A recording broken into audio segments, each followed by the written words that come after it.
নমস্কার বন্ধুরা, আজ আমি চিকেন আর ফুলকপি দিয়ে ভীষণ সুন্দর একটা রেসিপি আপনাদের মাঝে শেয়ার করছি। এক পদেই দুরকম স্বাদের দুরকম টেস্টের কিন্তু এখানে রেসিপির স্বাদ পেতে পারেন। এতটাই সুন্দর হয় এই রেসিপিটা। তো চলুন রেসিপিটা দেখে নেওয়া যাক। স্কিপ না করে পুরো ভিডিওটা দেখুন। আশা করছি রেসিপিটা আপনাদের ভালো লাগবে। আর যদি ভালো লাগে তাহলে ভিডিওটিতে সাবস্ক্রাইব করে বেল বাটনটি অন করে রাখবেন পরবর্তীকালে রেসিপি পাওয়ার জন্য। তো রেসিপিটা বানানোর জন্য আমি এখানে প্রথমেই ডুমো ডুমো করে বড় সাইজের ফুলকপি কেটে নিয়েছি। ফুলকপির পরিমাণটা আমি এখানে দিয়েছি পাঁচ ছ রকমের, মানে 5-6টা বড় বড় একটু ফুলকপির কোয়া দিয়েছি। তোমরা চাইলে বাড়িয়েও নিতে পারো। তো আমি এখানে পরিমাণ মতো দিয়েছি।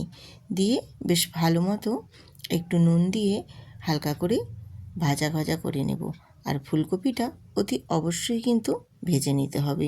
ফুলকপিটা ভাজা হলেই এর স্বাদ কিন্তু বেশ ভালো লাগে, আর ফুলকপিটাও খেতে বেশ ভালোই লাগে।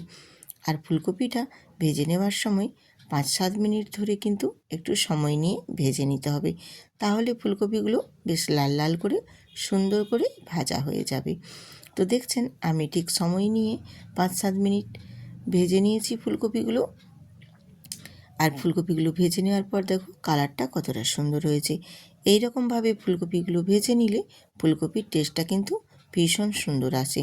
আর এইভাবে ভেজে নিলে চিকেনের স্বাদটাও কিন্তু বেশ ভালো মতোই ফুলকপির মধ্যে প্রবেশ করবে।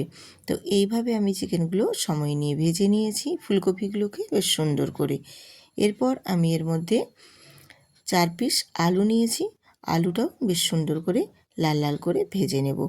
আলু আর ফুলকপিটা আগে ভেজে নিলে তাহলে কিন্তু খেতে বেশ ভালো লাগে। আর আলুটাও যখন চিকেনের মধ্যে দেওয়া হবে তার আগে যদি এইভাবে লাল লাল করে আলুটাও ভেজে নেওয়া হয়, আলুটার স্বাদও কিন্তু বেশ সুন্দর খেতে লাগবে। আলুগুলোও দেখো বেশ সুন্দর করে আমি ভেজে নিয়েছি। এবারে আমি আলুগুলোকেও তুলে নেব তেল থেকে। বাকি ওই তেলের মধ্যে আমি এবার দিয়ে দেব একটা তেজপাতা আর হাফ চামচ গোটা জিরে। গোটা জিরের ফ্লেভারটা কিন্তু বেশ ভালোই লাগে। একটু ভাজা ভাজা করে নাড়াচাড়া করে ভেজে নিয়েছি। এরপর এর মধ্যে আমি দিয়ে দেবো 4টে পেঁয়াজের কুচো। পেঁয়াজের কুচোটা দিয়ে হালকা করে নাড়াচাড়া করে ভেজে নেব। আর পেঁয়াজটা এখানে হালকা করে নাড়াচাড়া করে ভেজে নিচ্ছি ব্রাউন কালার করে। তারপর একটা ঢাকনা দিয়ে ঢেকে দেব যাতে করে পেঁয়াজটা খুব তাড়াতাড়ি নরম হয়ে যায়। আমি রূপা, ব্লগস উইথ রূপা চ্যানেলে আপনাদের সবাইকে স্বাগত জানাই। আজকের রেসিপি বন্ধুরা ফুলকপি দিয়ে চিকেনের রেসিপিটা কেমন হয়েছে কমেন্ট করে কিন্তু জানাতে একদম ভুলবেন না।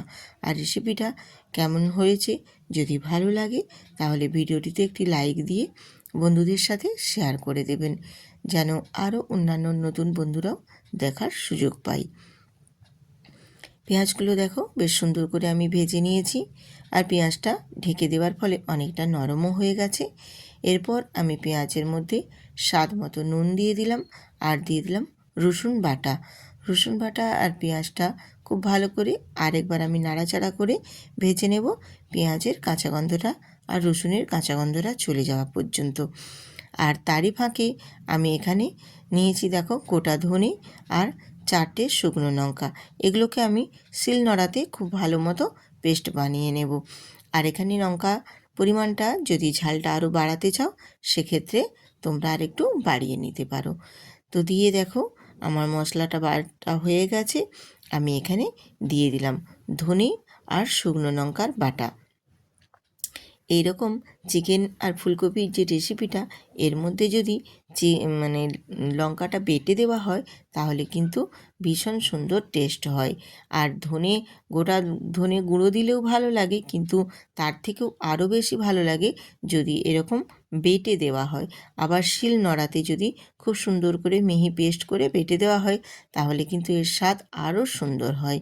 তার জন্যই আমি এখানে ধনে আর শুকনো লঙ্কাটা বাটাই ইউজ করেছি। তাহলে স্বাদটা কিন্তু বেশ সুন্দর আসবে আর কালারটাও একদম ফাটাফাটি আসবে। তো দেখো এবারে আমি একটা টমেটো বড় সাইজে দিয়ে দিয়েছি। দিয়ে আমি মশলার সাথে টমেটোটা দিয়েও বেশ সুন্দর করে কষিয়ে নিচ্ছি। আর তার ফাঁকে এখানে দিয়ে দিলাম বেটে রাখা আদা। আদাটাও আমি শিলনোড়াতেই কিন্তু খুব মিহি করে বেটে নিয়েছি। বেটে নিয়ে সমস্ত কিছু একসাথে দিয়ে বেশ ভালো করে আমি নাড়াচাড়া করে মশলাটা কষিয়ে নেব। আর এখানে গুঁড়ো মশলা বলতে আমি এখানে হলুদ গুঁড়ো আর কাশ্মীরি লঙ্কার গুঁড়ো ব্যবহার করব, আর কিন্তু কোনো মশলাই ব্যবহার করব না।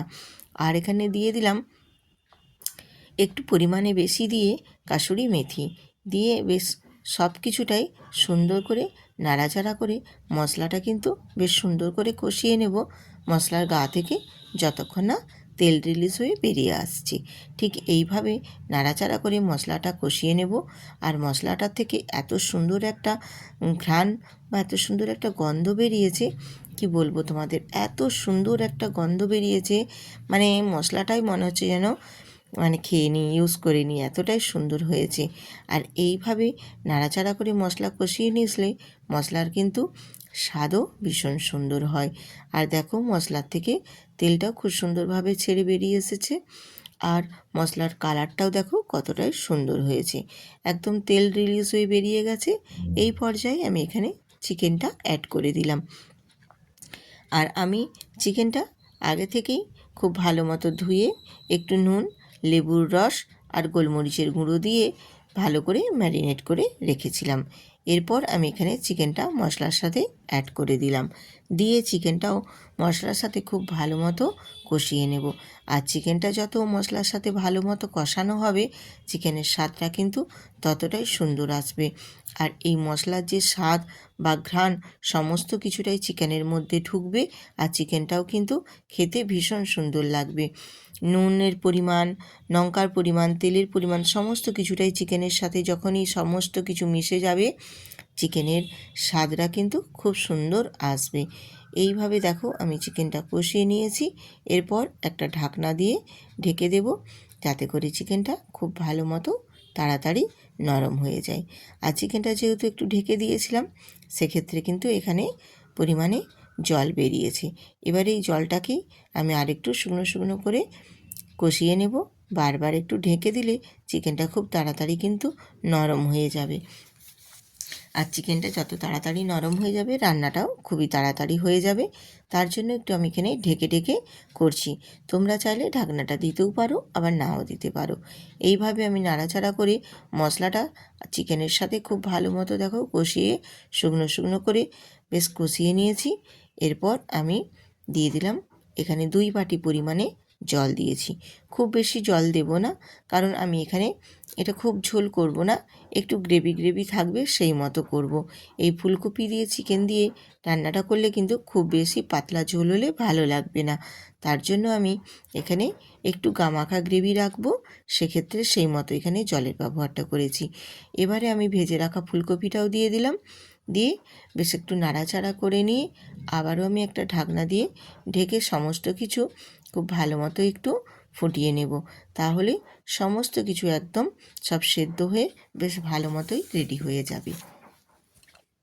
ঢেকে দেওয়ার ফলে দেখো কত সুন্দরভাবে সমস্ত কিছু একদম সেদ্ধ হয়ে রেডি হয়ে গেছে।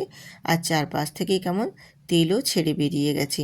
এই পর্যায়ে বুঝে নিতে হবে যে আমার আজকের এই রেসিপি বা তরকারিটা বেশ খুব সুন্দরভাবে রেডি হয়ে গেছে। আলুটাও দেখো খুব সুন্দরভাবে সেদ্ধ হয়ে গেছে। যেখানে আলু সেদ্ধ হয়ে গেছে সেখানে ফুলকপি তো একেবারেই তাড়াতাড়ি হয়ে যাবে, তার কারণ আগে থেকেই আমি নুন দিয়ে ভেজে রেডি করে রেখেছিলাম। এরপর আমি ছড়িয়ে দিলাম ওপর থেকে একটু গরম মশলা। গরম মশলাটা ছড়িয়ে দিয়ে একটু নাড়াচাড়া করে গরম মশলার সাথে মিশিয়ে নেব। মিশিয়ে নিয়ে তারপর আমি এবারে নামিয়ে নেব। গরম মশলা দেওয়ার পর আর খুব বেশি ফোটানোর দরকার নেই। মোটামুটি আমার একদম রেডি হয়ে গেছে আজকে ফুলকপি দিয়ে চিকেনের রেসিপি। এক পদেই কিন্তু একেবারে দুরকম টেস্টের স্বাদ পাবেন এই রেসিপিটাতে। এটা রুটি, পরোটা বা ভাত সবের সাথে কিন্তু খেতে ভীষণ সুন্দর লাগবে। এটা যেমনি বানানো সহজ, খেতেও কিন্তু তেমনিই সহজ। আজকের এই রেসিপিটা আমি বানিয়ে সার্ভ করে আপনাদের দেখাচ্ছি। আপনারা দেখুন।